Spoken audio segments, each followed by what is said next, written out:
it's the M.L.M for the Soul channel, and I do have a new topic for today. Before I begin, I just would like to say, may the words and expressions of my mouth and the thoughts and meditations of my heart find favor and acceptance before you, Hashem, and some people who I thank every time I do the videos, and I want to let you know who they are so you can check them out as well. And I will have links below this video, and they are Rabbi Shalom Arish, Rabbi Lazer Brody, Rabbi Yosef Mizrahi, Rabbi Eli Mansour, Rabbi Alona Nava, Rabbi Yuval Ovadia, Rav Daniel Asor, Nisim Baruch Black, David Sachs, and Rabbi Michael Skobac, Jews for Judaism. And again, if you've never checked out this channel before, you can check out my first video where I explain what M.L.M for the soul means and what I'm doing. And I will have a link also right below this video so you can find it, because there are over 105 videos, Baruch Hashem, and more coming. So you might not be able to find that, so I figured I'll make it easier for you to access. So we're going to also talk today from a previous Parasha that I mentioned. I had 3 topics from Parashat Devarim, and this is from the wonderful Sefer Lilmod and and I'll have a link below to this as well, so you can try to find it. And it has very interesting stories about the Parasha, and I read it every week, and I've been doing it for years. So today's topic is called Standing on Solid Ground. So I'm going to read you some things from here and then elaborate. So here it says, Eila had Devarim asher diber Moshe el kol bnei Israel. These were the words spoken by Moshe to the entire people of Israel. That's Devarim 1:1. Moshe began a lengthy address to the Jewish nation, because this was his final, quote unquote, like his final address, like a president, Havdil, as like his, they have their, I forget what it's called, that when they address the people.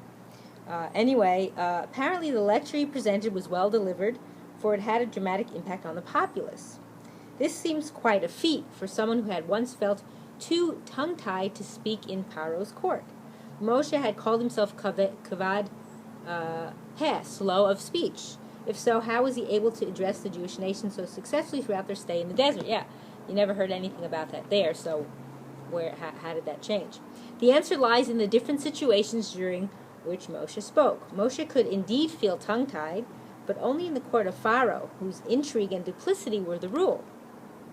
Moshe felt ill at ease among such rampant liars and could not join in their double talk. It was only within the holiness of Hashem's camp that Moshe felt secure in his speech. He knew that here he could speak the emes, only emes, truth, and this allowed him to speak to the people with ease. So he didn't have that issue.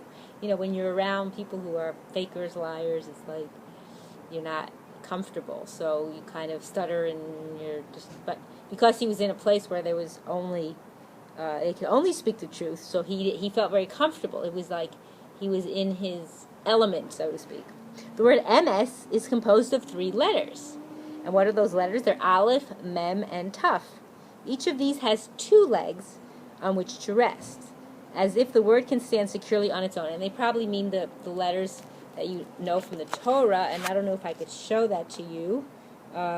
Let's see, I don't know if I have something to show you where I could show you what it looks like. I don't think I do. I have maybe the Tehillim, which I have right here, but I have to find the word emes. I don't know if I'll find it very quickly.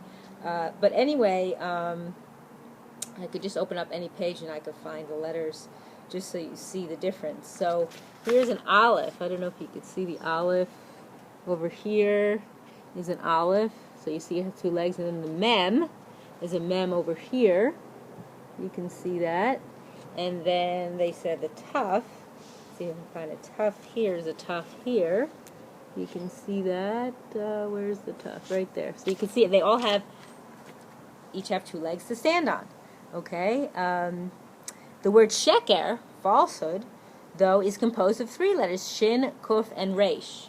So let's see if we can find that here. So shin, you see shin over here. Shin, here's shin. Am I pointing the right place? Right there's the shin. And then the kuf looks like this, if I could find it. Let's see if I find a kuf on this page. Here's a kuf. right over there. And then the Reish looks like this, if I can find it. And there's the Reish up here. So they all have only one leg to stand on, as it says here.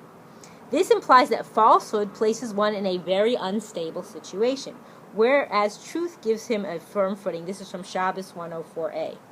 So like they say here, this is how I got the title idea, a man of truth stands on solid ground. His word is accepted by all, and his reputation for integrity will hold him in good stead. On the other hand, the liar can never be relied upon. His friends will not remain friends for long because they never know whether they can trust him. He is indeed leading a very shaky existence. His lies will entrap him in the end. So there you go. You're standing on solid ground. You're truth. You're firm. You have a foundation to hold you up. But when you don't, when you have the lies and the falsehoods, then that's not going to keep you going for very long. And people are not, like he says here, people will not remain your friends for long because you're a liar. So how important this is, there was an interesting story here to kind of bring across this point of Rav Yisrael of Ruzin and Rav Tzvi HaKohen of Rimanov. They were arranging to have their children married. And the Ruziner Rav said, before we do this, we should find out what our heritage is, our yichus, So he said that my grandfather was Rabbi Berish, my great-uncle was Rabbi Nachum of Chernobyl, and my uncle was an older Rav Mato. And then he asked him for his heritage. So Rav Tzvi replied that unfortunately, his parents died when he was young. He was an orphan, and he was apprenticed to a master tailor. And then he says, all I could say is that I performed for him honestly. All my work I did for him was honestly. So what did the Ruziner Rav say to him? That's fine. That completes it. If a man is honest, that is his greatest heritage. So there you go. So that's why it's important to have that, like it says here in Mishlei, there are 6 things which Hashem hates. A false witness that breathes out lies. I don't know what the other 6 things is, but that's in Mishlei. So there's your answer right there. So the only way to stand on solid ground is to be truthful and honest. It's not going to get you far, because one lie leads to another lie and leads to another lie, and then the lie, you believe the lies for so much time that it becomes truth for you. Like, you don't even know what truth means anymore because your lies become part of you. So you don't want that to happen. So I always say honesty is the best policy. Even if like if someone asks you something, well, honestly, what do you think? I mean, there's certain areas where you wouldn't do that, like shalom bias, like certain things that could harm people in different ways. So, but you try to be honest to a fault, and then, like for shalom bias, you are allowed to lie. Hashem even says that. Like he did actually with Avram Avinu and Sarah Imenu, where Sarah was laughing to Hashem and saying, oh, my husband is so old, how is he going to be able to have a child? So but when Hashem told to Avram, he didn't say that. Hashem changed it for Shalom Bayis. He didn't say that you're too old. He just said that Sarah laughed, and I forget the exact words, but there you go. So if Hashem, Melech Machem Lachem HaKadosh Baruch Hu could say that, then you know that that's okay, because we're trying to keep the peace. Peace is very important. But other than that, like being honest, like it can come down to, for example, things that you wouldn't even think about. Like, for example, if you fill out any kind of questionnaires or surveys or anything like that, and they ask you for your honesty in the questions, and you say, they'll never know. But Hashem knows. I mean, it's always best, like, not say anything if it isn't true. I mean, if you don't know for sure, like if they ask you, like sometimes if I've ever done like a survey and they say, have you ever participated in something like this? When was the last time? I don't remember exactly, so I try to like use my best judgment. But your absolute thing is to be honest. It'll get you very far, and we all have to have that midah, that character trait. That if we're not doing it, we need to work on that and ask Hashem for help, because it's very important. The MS, the truth, is the stamp of Hashem, so we need to emulate Him. And I hope and pray in the merit that we all do that we will live to and see the coming of Mashiach, speedily in our days, and the rebuilding of our final and everlasting Beis Hamikdash. Amen, and thanks for watching.